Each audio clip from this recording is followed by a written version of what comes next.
am claiming victory in Maston. I am excited to be the next Common Council woman. And I'm ready to just go to work. Well, News 4 is your local election headquarters, and as you just heard, Zeneta Everhart was elected to represent the Maston District on the Buffalo Common Council. She will be one of 2 women elected to serve since 2014. She joins us now to talk more about her vision for Maston. Zeneta, firstly, congratulations. Thank you so much for being here this afternoon. Thank you for having me, and thank you so much. I really, really am excited, and, listening to that clip, I'm ready to go to work. Ready to go to work. As I just mentioned, you and Leah Halton Pope, yes, first 2 women elected to the council in nearly a decade. Yeah. How does that feel?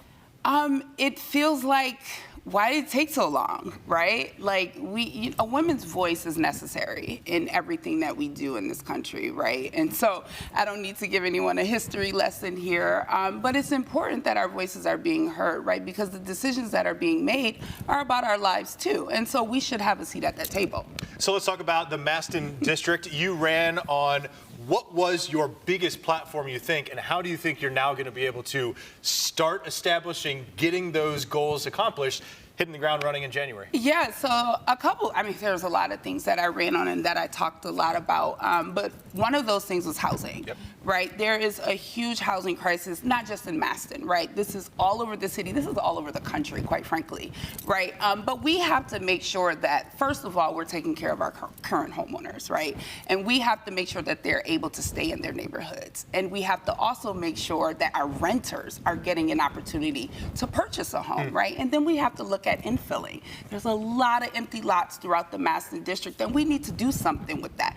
And not only just in Maston, again, we need to figure out a city plan for infilling on those empty lots, because we can't just have single neighborhoods thriving. We need our whole city to be thriving. And other things is really just quality of life, because that's what people in the community told me. They said, listen, we want the street sweepers to come. We want flower pots, right? We want the trees trimmed. We want these empty lots plowed and, lawnmowers going in. That's literally what people complained about the most, was the cleanliness of the district. Although these are not new issues, right? I mean, these are the same issues that, as you said, not only in Maston, but in other districts throughout Buffalo and in every community all across our region. So how do you get to accomplish those? Because that all sounds awesome. All those things, cleaner streets, flower pots, simple things that can really change the quality of life. Absolutely. The way you do that is through collaboration and partnership, right? And so one of the things that I told people throughout the campaign process is, the best thing about me running for this office is that I work for Senator Kennedy, right? And so I have experience in knowing where to get funding from, where to get resources, who to reach out to for different things that our community needs, right? Because it's super important that, the city of Buffalo is taking care of those things, but quite frankly, let's be honest, the city can't afford to do everything that we need done in the city. And so we have to reach out. And we have to go outside. We have to go to our state leaders. We have to go to our federal leaders. And then we also got to tap into the foundations and things like that. And so that is what I do currently in my role through the senator's office. And so I'm just going to bring that right into the Maston District office. You talked a lot about disparities in Maston, and that is such an integral part of your campaign and everything. And tie that into, the work you did for Senator Kennedy, being, the director of diversity and inclusion. What did you learn working with him that you will bring to Maston? It literally goes back to my last point that I just made. It is knowing where to find the resources. That is extremely important, right? Our block clubs are like the lifeblood of the east side of Buffalo, right? And these people have been doing this work for decades with no titles, no anything, money out of their own pockets, right? And so our block clubs need to be educated and know that they can file to become a 501c3. They can apply for grant funding from the federal government, from the state, right? So they don't know those things, right? To keep their neighborhood strong. But also it's about building up our business districts too, right? We have to have economic development. We have some amazing business districts in the Maston, right? We have Bailey, we have Kensington, Delavan, Jefferson, Fillmore, Main Street. All of those streets within the Maston district But a lot of those streets have empty storefronts, dilapidated storefronts. And so I do have a plan for those. I'm keep it a little secret for now. But yeah, but I'm doing the groundwork now, right? I've been doing this groundwork, especially as it relates to the housing piece as well.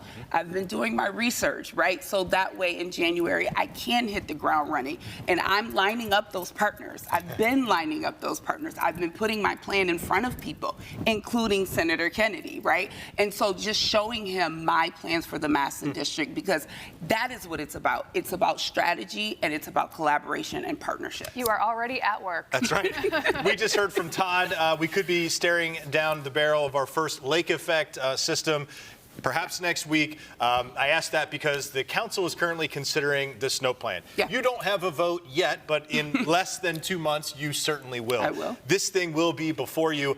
I'm curious how you feel the process has gone thus far, since you've been able to be an outside observer. And how do you think the city is prepared? Do you think we're better prepared this year than we are last year? I think that we're better prepared in the fact that we're actually having conversations about it, right? Because previous to last year, we didn't really talk. It's Buffalo. It snows, right? So people don't really hone in on, oh my God, there's a storm coming, right? And so even me, right? Like we just go out there, we're like, oh, it's gonna snow.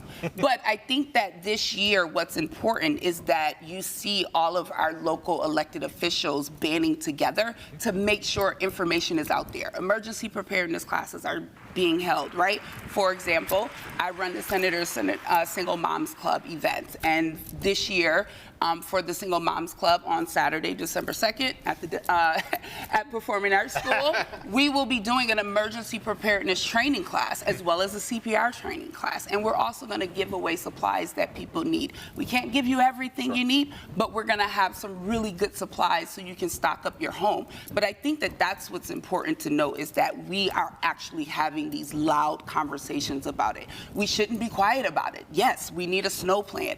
All of those things I just saw yesterday about Buffalo Public Schools, making sure that the schools are open for warming centers. That is important information. We have to tell people this stuff, and we just have to keep it going. We can't just act like it doesn't snow in Buffalo, because we know all it does is snow here. That's right. We sure know that. We sure do. You mentioned schools, and another side of that, something you've always been big on, is children, education. Why is that such a big focus of yours? Because, I mean, it's a cliche, right? But our children are our future, right? This is their community. They're gonna be the leaders in this community one day. And so we have to make sure at a very young age that they understand that everyone's the same, right? We're no different from nobody. Our colors may be different, right? We wear different types of clothing, but underneath all of this, we all bleed red, right? We're human beings, and we need to treat each other like that. These children are going to be running our country one day. And right now, everywhere you look, the people running this country look crazy. And we want to prepare our children to understand that differences is okay. It's cool to be different, right? But we still have to respect and love each other as human beings. And so, yeah, Zeneta and Zaire's book club has been going amazing. We actually just gave out like 600 books for Halloween. That's awesome. And it was amazing, but it really is just that. We want kids to understand that it's okay to be different, right? And it's okay, you know, and kids are taught to treat people differently because of the way they look, right? And if we start at a young age and we start showing them that these are just kids like you. They have families just like you. And truthfully, kids just want to play with each other, right? They want to share your toys, and they're fine, right? It's the adult humans who are in the way of that. Maston District Councilwoman-elect Zeneta Everhart, thank you so much. Once again, congrats on your win. We look forward to seeing what you will be doing starting in January. I'm excited. Thanks for being here. Thank you. All right.